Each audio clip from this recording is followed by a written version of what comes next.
Hello, bienvenue dans votre nouvelle édition de la Gazette des Nazaréens. Je suis contente de vous retrouver. S'il y a des nouveaux arrivants, des nouvelles arrivantes, c'est une newsletter qui dure un peu longtemps, c'est chaque premier du mois. Inscrivez-vous surtout sur le lien juste en dessous en description, c'est le premier lien. Vous mettez votre adresse mail et comme ça je peux vous prévenir de l'arrivée des différentes newsletters parce que ce n'est pas la seule.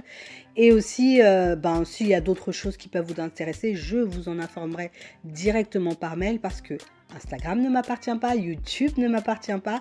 Par contre, si j'ai votre contact, je peux même vous envoyer, si YouTube plante, directement la vidéo dans votre boîte mail. C'est pas génial ça? Pour Sabine, allez, dis les 6 même différents types de prières chrétiennes. On voit ça tout de suite après le générique.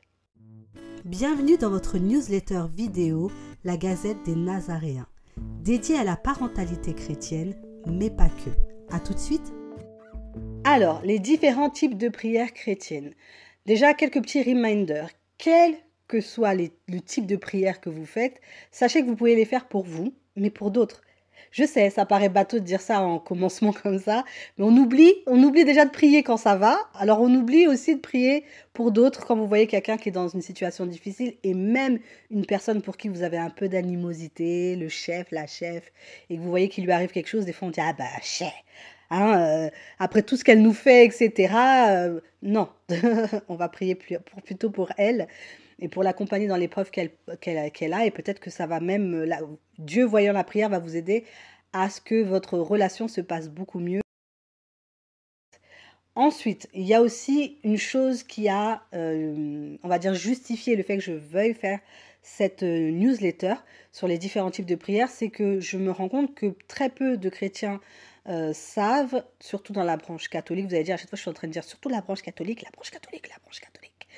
C'est pas ça, mais c'est que il manque, des fois on n'a pas tous le même background parce qu'on n'a pas fait le caté, tout ça, on peut rencontrer Dieu beaucoup plus vieux.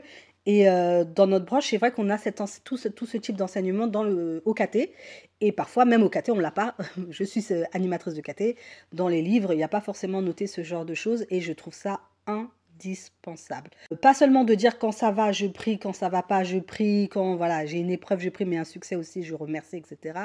Mais d'expliquer que c'est important d'adapter sa prière à la situation dans laquelle on est, à la situation qu'on vit, et aussi de la faire évoluer toujours selon votre situation. C'est-à-dire que, pour donner un petit exemple, j'ai vraiment quelque chose de difficile qui me tombe dessus, la maladie, une épreuve très forte au travail, etc. J'entre dans une prière vraiment de combat. Et là, je viens et je dis, voilà, Seigneur, je rejette tout ce que le malin peut faire, tous les plans qu'il peut avoir sur moi. Et je me rends compte que j'ai oublié de le mettre dans ma liste, donc on va l'ajouter. Et la prière de combat. Et ensuite, là, vraiment, la situation se corse. Vous vous dites, mais Dieu n'entend pas, c'est pas possible. Et là, on rentre dans vraiment une prière de supplication. Seigneur, entends ma prière, vraiment, ça va pas. Je souffre, etc. Vous voyez, ça évolue. C'est pas vous voyez pas d'exaucement tout de suite. Vous rentrez vraiment dans une demande plus suppliante. Et vous voyez une éclaircie et limite, ça y est, ça va s'arranger, etc. Comme on dit, vous voyez le petit nuage d'Élie et vous dites, ça y est, la pluie va venir, c'est bon, la pluie de bénédiction arrive. Et dans ce cas, vous enchaînez avec de l'action de grâce, etc. Mais pour faire ça, il faut le savoir. Peut-être que vous le faites d'ailleurs sans le savoir. On commence avec le premier type de prière. Et du coup, c'était la prière de bénédiction que j'avais mis, mais je vais commencer par la prière de combat, puisque je l'avais oublié dans ma liste. La prière de combat, c'est vraiment la prière quand vous sentez que vous avez des épreuves, quand vous sentez que vous avez des choses qui bloquent. C'est celle qu'on dégaine, justement. On dégaine. C'est pas les armes, mais c'est la prière de combat. Et là, on met Saint-Michel dans le coup avec son armée, sa milice céleste avec lui derrière. On revêt notre armure vraiment en Éphésiens 6 de mémoire. L'armure du chrétien, voilà, on met son casque, les chaussures du zèle, tout. On se revêt vraiment de son identité en Christ, mais dans le côté vraiment combat. Et on dit non, je veux pas, je veux combattre toutes ces forces de démoniaques, appelons un chat, diabolique, satanique, tout ce que vous voulez, maléfique, qui se lèvent contre moi, parce que Satan se lève contre vous. Il est écrit dans la parole que vraiment c'est l'accusateur qui monte jour et nuit, pendant qu'on dort, jour et nuit, pour aller nous accuser, dire oui, t'as vu, il a fait ci, il a fait ça. Mais vous aussi, en tant que chrétien, en tant que fille et fils de Dieu, vous devez vous lever pour dire, moi, je rejette ce qu'il dit. Non seulement on a bien sûr notre avocat, notre Seigneur Jésus-Christ, moi, d'amour, qui nous défend, qui est là, qui dit, Père, regarde ce que j'ai souffert, etc. La plaie. Mais nous aussi, on peut accompagner notre avocat, même s'il n'a pas besoin de nous hein, dans les faits, mais on peut l'accompagner et dire, Père, moi aussi, je me lève sur ma situation, et le Seigneur aime bien aussi voir qu'on utilise les armes qu'il met à notre disposition pour nous défendre et dire, non, je me lève dans le nom de Jésus, voilà, j'ai rien, enfin, il y a rien qui justifie comment on va dire, l'acharnement qui est contre moi. Je sens que c'est pas normal. Au travail, je n'ai rien fait et on m'accuse de ci, ça, ou il y a eu des faux bruits sur moi, ou je sais pas, dans mon couple, je sens que mon mari, il est agacé à chaque fois que je rentre, ou ma femme. On subit vraiment beaucoup d'épreuves dans notre relation, de conflits, ou avec les enfants, ou je sais pas, ça peut être avec vos parents. Vous sentez que c'est pas logique. Voilà, il y a des choses qui sont logiques. Vous avez un différend, par exemple, chez vous sur des histoires d'argent. Et je ne sais pas, votre mari n'a pas payé une facture ou vous n'avez pas payé une facture, vous avez fait trop de dépenses. Vous savez pourquoi vous vous disputez. Voilà, indifférent avec les parents, bon, vous savez sur quel sujet. Au travail, vous n'avez pas fait un dossier ou vous avez un dossier un peu conflictuel, vous savez d'où vient, entre guillemets, le nœud et la difficulté. Mais il y a vraiment des moments où vous sentez que ça n'a pas lieu d'être. En fait, vous dites, c'est bizarre, mais pourquoi je ne comprends pas. Et vous savez, ce qui va être un signe, c'est que c'est comme un acharnement. Vous sentez qu'il y a ça qui tombe. Après, vous rentrez chez vous, il y a ça, ça, ça. C'est une multiplication parce que le malin, lui, ce qu'il veut, c'est vous du terme. Et il veut vraiment vous passer au crible comme le grain. Et vraiment, voilà, il faut que vous soyez à genoux pour que vous puissiez faire, comme on dit, vous puissiez pécher par la parole ou en pensée. C'est quoi pécher par la parole ou en pensée? Dire, mais Dieu n'existe pas ou quoi? Mais le Seigneur ne m'aime pas, ou s'il existait, pourquoi il me fait vivre ça? Vous voyez, c'est ce genre de choses qu'on peut penser ou dire qu'il ne faut surtout pas dire. Dieu, c'est pas lui qui vous donne les épreuves. On dit que Dieu permet qu'il nous arrive certaines épreuves, mais permettre et faire, il y a une différence entre les deux verbes, pardon. Et dans le fait de permettre, il va jamais permettre quelque chose qui va vous tuer, qui va tuer votre âme et qui va vous risquer, enfin, vous mettre en péril. Il va peut-être permettre telle épreuve parce qu'il sait que derrière, vous allez sortir plus fort. Ou il va permettre telle épreuve parce que plus loin, il y aurait eu plus grave, il y aurait eu vraiment beaucoup plus grave. Et là, par contre, ça aurait été vraiment chaud pour vous. On verra ça de toute façon. Si on ne le voit pas sur Terre, on le verra plus tard. Je pense tout ça, tout ce qu'on aurait pu avoir et de ce de quoi il nous a sauvés. Donc voilà, donc vraiment cette prière de combat, faut pas hésiter à la dégainer. Et pour ceux qui se disent, oui, mais c'est quoi? Qu'est-ce que je dois dire? Prenez votre Bible et regardez les paroles de David, par exemple, en psaume, qui dit vraiment, ils en veulent à ma vie, Seigneur, mais je sais que tu ne me laisseras pas faire. Utilisez la parole de Dieu si vos mots ne suffisent pas, parce que tout simplement, vous n'arrivez pas à les trouver. Utilisez la parole de Dieu. Si vous voulez parler, vraiment, vous pouvez. Soyez simple. Franchement, ne faites pas de grandes phrases. On n'a pas besoin d'un poème pour parler à Dieu. On n'a pas besoin de grandes phrases. Vous dites ce qu'il y a sur votre cœur. Seigneur, je ne comprends pas. Je n'ai rien fait au travail. Voilà ma situation. Il s'est passé ci, ça vous met à genoux.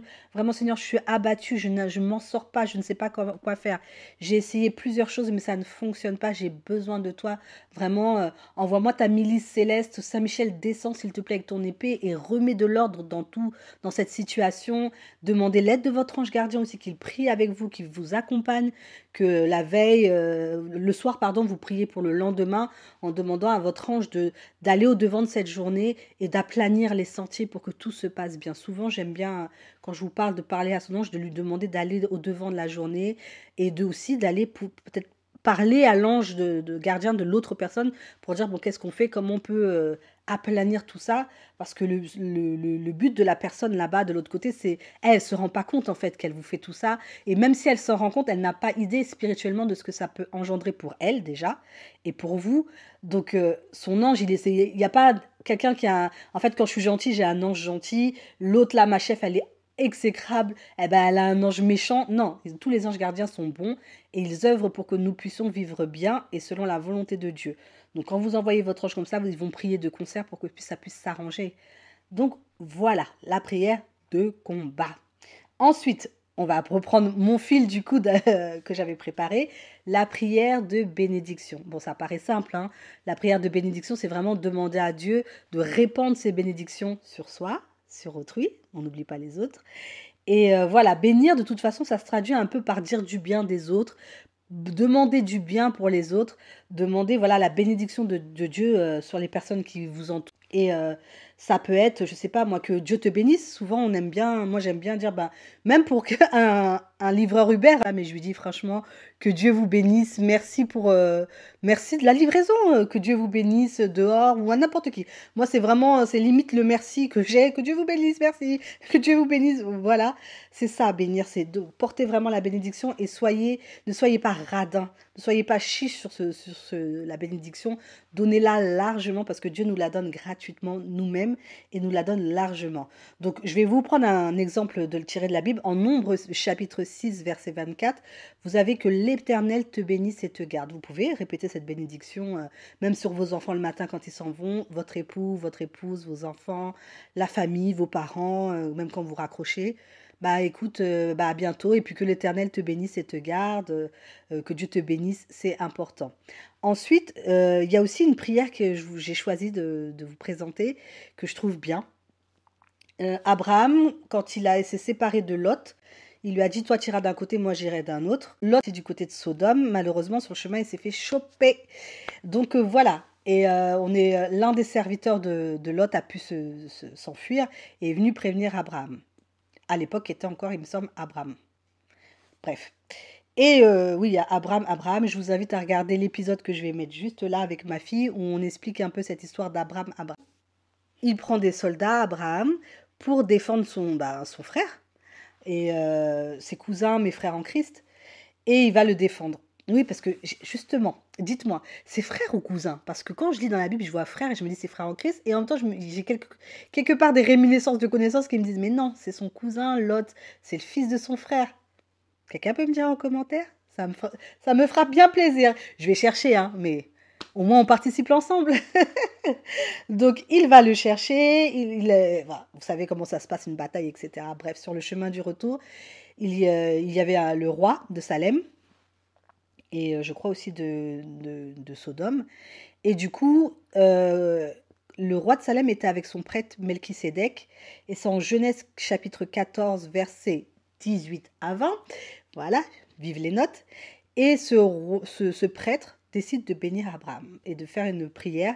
Et ce qui est fort, pourquoi j'ai pris cet extrait-là, je vous parle de Genèse, donc de l'Ancien Testament. Il est écrit qu'il fit apporter du pain et du vin. Il était prêtre du Dieu très haut. Il le bénit en disant, béni soit Abraham. Donc voilà, c'était bien Abraham. Par le Dieu très haut qui a créé le ciel et la terre, et béni soit le Dieu très haut qui a livré tes ennemis entre tes mains. Et Abraham lui donna le 10e de tout ce qu'il avait pris, puisque quand il s'est battu, vous récupérez le butin de guerre. Bref, vous voyez, ce petit pain, comme par hasard, le pain et le vin. Il aurait pu prendre du pain et de l'eau. Il aurait pu ne pas prendre ça pour faire la bénédiction. Il a pris ça. C'est fort quand même. Le Christ, l'Eucharistie, tout ça, tout ça. Il faut lire la parole, hein, il faut lire, dit-elle. Moi aussi, je m'applique ça. Donc, j'ai trouvé cette bénédiction très belle aussi. Pourquoi? Parce qu'il le bénit par le Dieu. Vous voyez, par Dieu. C'est pour ça, j'aime bien celle de Nombre, que l'Éternel te bénisse. C'est pas juste Dieu, sois béni comme ça. Non, que Dieu te bénisse. Nous, on n'a aucun pouvoir, même si on est roi, prêtre et prophète, mais on agit par Dieu en étant fils et filles de Dieu. Ensuite, deuxième prière, la prière d'adoration, celle qu'on fait devant le Saint-Sacrement, qu'on peut faire devant le Saint-Sacrement. Pour rappel, si vous ne pouvez pas aller à l'adoration, l'adoration du Saint-Sacrement, n'hésitez pas à aller sur YouTube. Vous tapez Adoration Saint-Sacrement en direct. En direct. Dieu peut tout, hein, même si c'est un replay, je sais qu'il peut agir, mais en direct, c'est encore mieux parce que vous avez des gens qui sont assis, eux, dans l'église, qui filment en direct et ça fait la communion fraternelle. Vous pouvez mettre donc YouTube en direct et là, appréciez le Seigneur, laissez-le vivre chez vous, priez-le, parlez-lui, adorez-le justement. Et donc cette prière d'adoration, c'est vraiment, on peut la faire par de la louange, on peut faire de l'adoration méditative aussi, vous lisez une parole, et vous restez devant lui. Et je vous ai d'ailleurs choisi un extrait de Psaume en chapitre 30, verset 2, c'est David, hein. Je t'exalterai, ô Éternel, car tu m'as relevé. Ça, c'est aussi un peu de l'action de grâce derrière, parce qu'il le remercie pour quelque chose. Ça peut être comme les chérubins devant le trône, on vous dit qu'ils disent toute la journée, Saint, Saint, Saint le Seigneur, Dieu de l'univers, Saint. Oh, comme tu es saint, Seigneur. Oh, comme tu es grand. Voilà, vous pouvez vraiment laisser parler votre cœur. Et j'ai choisi aussi la prière, une prière pour vous que vous pouvez utiliser. C'est la prière de Marie dans le Magnificat. Ça, c'est la prière pure d'adoration. C'est que, comme elle dit, mon esprit, mon âme exulte le Seigneur, exalte, pardon, le Seigneur, et mon esprit, on te dit, se réjouit en Dieu, selon la version, ou exulte en Dieu, mon Sauveur. Désormais, tout, voilà. C'est parce qu'il a jeté, pardon, les yeux. En plus, j'ai écrit, et puis je suis en train de parler devant selon ma mémoire qui n'est pas très bonne. Donc voilà, parce qu'il a jeté les yeux sur la bassesse de sa servante. C'est une version, mais vous devez avoir une autre. Et vous pouvez aussi vous servir de cette prière pour commencer à prier, puisque elle a dit ce qu'elle avait sur le cœur. Bien sûr, il a jeté les yeux sur vous aussi, mais je pense que pour le reste, ça lui est propre à Marie, mais ça peut vous aider à savoir ce que vous voulez dire, comment vous voulez adorer votre Dieu aussi. Est-ce que c'est de l'adoration en cœur à cœur où vous n'avez rien envie de dire? Des fois, on n'a rien envie de dire.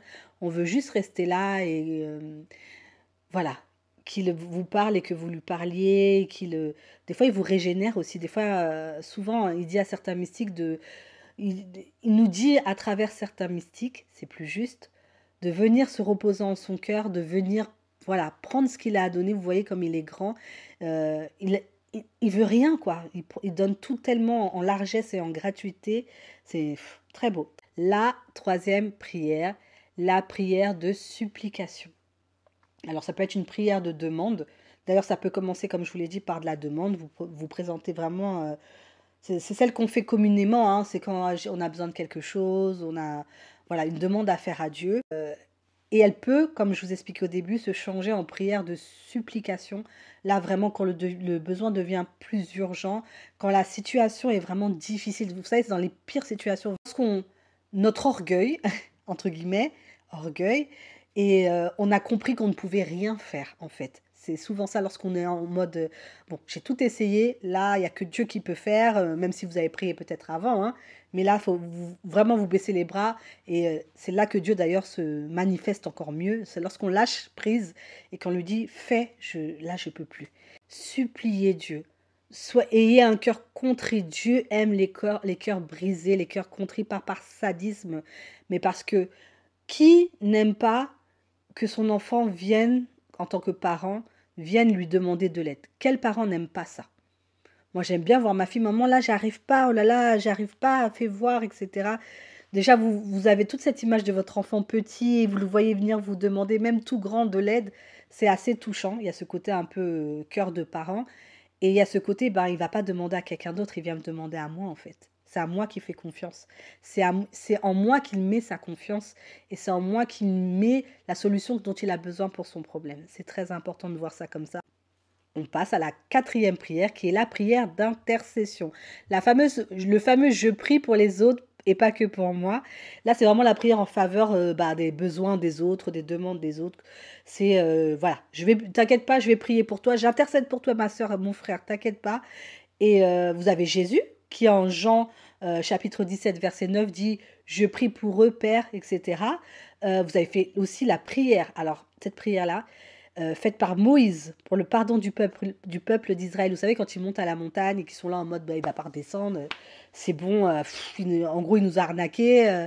C'est quoi cette histoire? On est quelque part où on n'a rien à manger, on a faim, on a soif, on va se faire un veau d'or, et puis ça va aller, on aura un truc visuel, on va le prier, il va nous aider, etc. Et là, il redescend, il doit redescendre du moins. Et le Abba lui dit, bah, ton peuple là, c'est comment? Il est en train de pécher, enfin ça va pas quoi. Et on vous dit dans la parole, Moïse apaisa le visage du Seigneur son Dieu en disant, pourquoi Seigneur, ta colère s'enflammerait-elle contre ton peuple que tu as fait sortir du pays d'Égypte par ta grande force et ta main puissante? Pourquoi donner aux Égyptiens l'occasion de dire c'est par méchanceté qu'il les a fait sortir, il voulait les tuer dans les montagnes et les exterminer à la surface de la terre. Reviens de l'ardeur de ta colère, renonce au mal que tu veux faire à ton peuple. Souviens-toi de tes serviteurs Abraham, Isaac et Israël. Israël, c'est Jacob. C'est le nom que Dieu lui a donné quand il s'est battu contre lui. On en reparlera peut-être un jour, cette histoire. À qui tu as juré par toi-même, je multiplierai votre descendance comme les étoiles du ciel.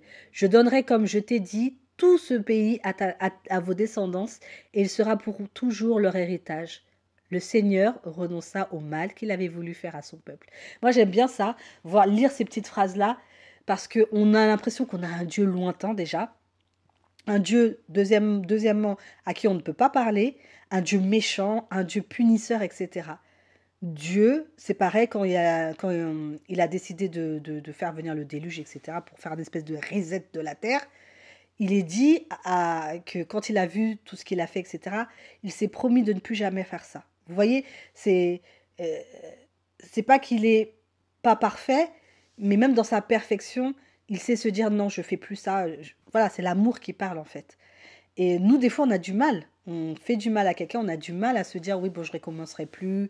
Ou quand on a une idée en tête comme ça, où on s'est dit ouais, non, mais je me suis trop avancée, j'ai trop ouvert ma bouche pour dire que j'allais faire telle chose devant tout le monde, donc je vais le faire quand même. Non, on peut renoncer quand on voit qu'on fait on a de mauvaises décisions, ou se dire ouais, non, là, j'ai mal agi, bon, laisse tomber, je vais laisser tomber ça, etc. Pensez à ça, parce que Dieu, c'est notre modèle, hein, faut pas oublier. Et ce qui est fort aussi dans la prière faite par Moïse, c'est, vous voyez, c'est pas malin, malin diable, mais c'est intelligent. Il rappelle à Dieu les choses.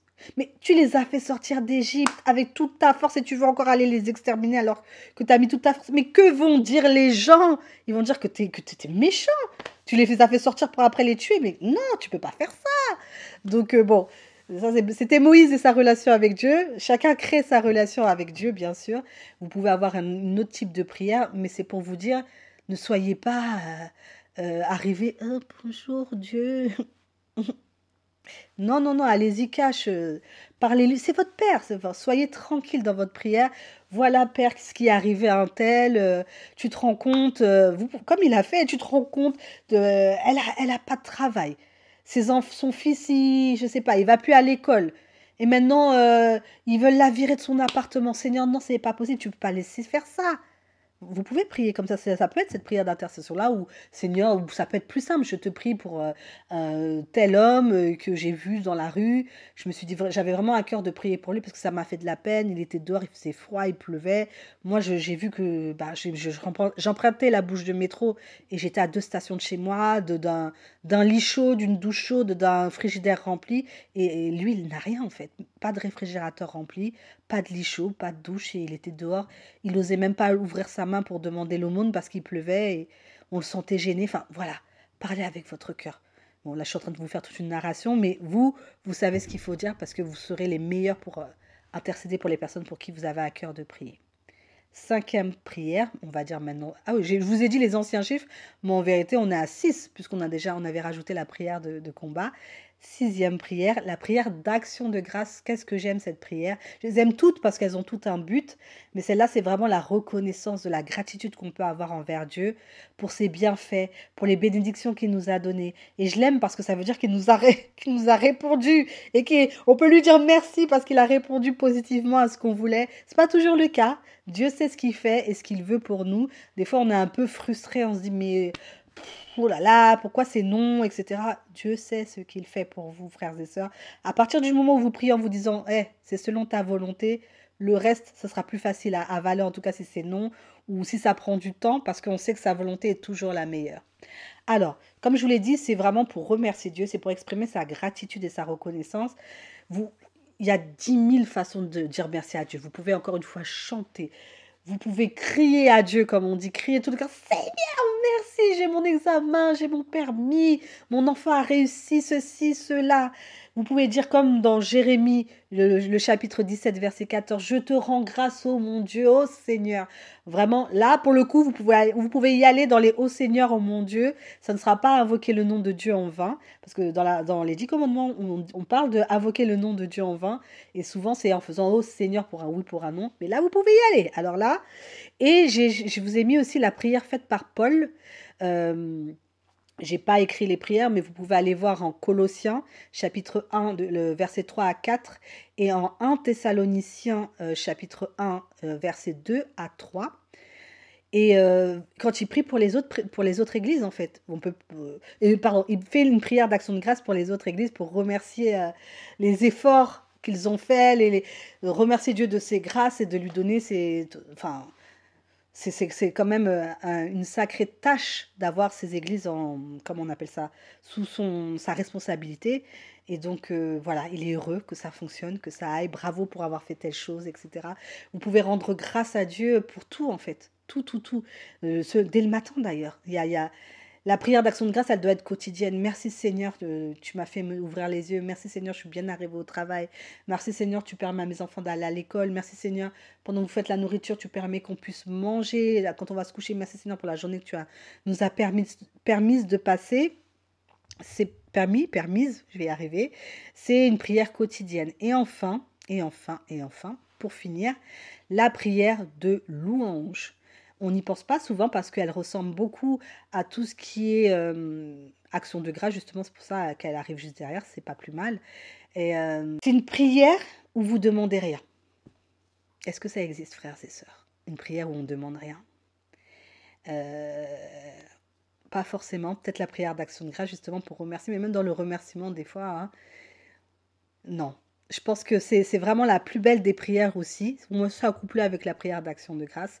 Et cette prière de louange, c'est vraiment pour glorifier Dieu, l'exalter, le louer, l'adorer pour ce qu'il est, seulement pour ce qu'il est.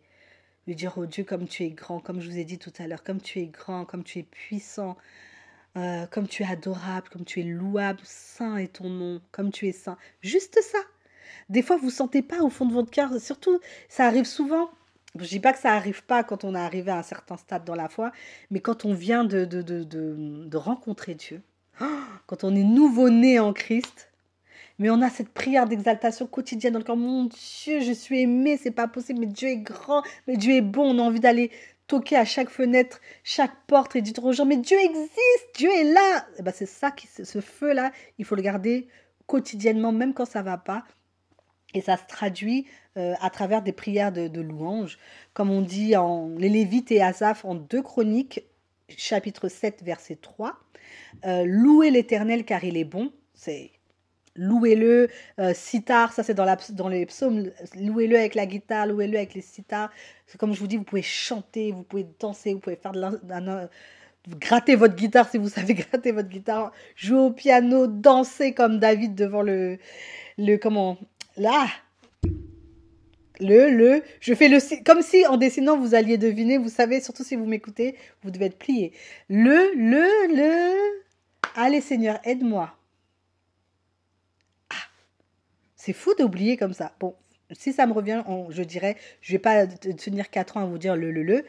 Il dansait devant l'Éternel, mais je me rappelle plus c'est comment ça se représente. Vous savez, c'est pas le tabernacle, ça va revenir. Bref. Et vous avez aussi les prières qui ont été faites par Paul et Silas en prison, Actes des Apôtres. Et dans la prison, vous vous rappelez, ça vous dit quelque chose, si ça ne vous dit pas, vous regarderez donc en Actes chapitre 16, versets 25 à 26. Il prie, il loue justement le Seigneur malgré qu'il soit en prison. Il loue Dieu pour ce qu'il est, il le glorifie, il l'exalte, comme si vous voulez. Et tout tombe, les chaînes, machin, les portes, elles s'ouvrent des prisons, allez hop, Dieu il est là, allez mes enfants, sortez de là. Donc vraiment, vous voyez, c'est la prière de louange, de glorification de Dieu est très très bonne. Franchement, c'est très bon parce que vous ne demandez rien et vous le louez. C'est comme parfois, vous voyez quelqu'un à qui vous dites, mais vraiment, bravo pour tout ce que tu as fait, c'est génial ce que tu fais, ou oh là là, j'ai appris telle chose, mais quel combat, mais qu'est-ce que tu as été courageux, etc. Même si les gens sont humbles, ça fait toujours plaisir quand on vous dit ce genre de choses. Pour finir, moi, ce que je vous conseille de faire justement pour ces prières, cette prière d'exaltation, de louange, d'utiliser les noms qu'on donne à Dieu dans la Bible et qui peuvent, et c'est même pas qui peuvent, et qui représentent en fait des attributs. Donc, par exemple, vous pouvez dire Oh Shaddai ou El Shaddai, Dieu Tout-Puissant. Vous pouvez trouver cette représentation. Ce que je vais faire, je ne vais pas vous dire à chaque fois le truc, le verset, je vais le noter là. Voilà. Donc, Shaddai ou El Shai, Dieu vivant. Ou Yahvé Tsebao, ça veut dire littéralement l'Éternel des armées dans votre prière de combat. Oui, lève-toi, toi qui es Yahvé Tsebao. Vous pouvez prier comme ça. Ensuite, vous pouvez dire aussi Yahvé Rapha ou Rofeka. Et ça veut dire l'Éternel qui guérit ou te guérit, selon les traductions. Et là, vous pouvez en parler, par exemple, quand vous faites une prière de supplication pour la maladie ou quoi que ce soit. Vous pouvez dire toi qui es. Toujours, référez-vous à l'attribut. Ça peut être dans ce que je vous ai dit, la prière de louange, mais ça peut se retrouver quand je vous dis la prière de demande, etc. Ce sont les autres prières, mais c'est tout aussi valable. Vous pouvez dire aussi, il y avait Jéhovah Jireh, l'Éternel voit ou pourvoit. Il y avait Nissi, l'Éternel mon étendard. Il y avait Roi, l'Éternel mon berger. Il y avait Shama. Il y avait Osenu, l'Éternel notre créateur. Et il y avait alors je vais essayer de m'appliquer, Mekadishek. Attendez, Mekadishek. Je vais les noter, ce sera plus simple. Hein. L'Éternel qui vous sanctifie. Il y en a encore. Et vous les trouverez au fur et à mesure. Si vous en trouvez, vous en connaissez, n'hésitez pas à les noter juste en dessous. Quant à moi, je vous dis à la prochaine pour une autre newsletter. J'espère que celle-ci vous a plu, que vous avez appris beaucoup de choses, parce que c'est le but. D'ailleurs, j'aurais dû vous dire au début de prendre de quoi noter, mais il n'y a pas de souci, vous pouvez réécouter, et cette fois-ci, vous prenez de quoi noter, ça sera sans problème. Et encore une fois, n'hésitez pas à commenter, liker, partager à d'autres frères et sœurs si ça vous a plu. Et même si ça ne vous a pas plu, je vous force à le faire. J'ai besoin de vues et j'ai besoin de vous pour que ça puisse continuer et m'encourager à continuer. On se dit à très vite pour une autre newsletter. Que Dieu vous bénisse.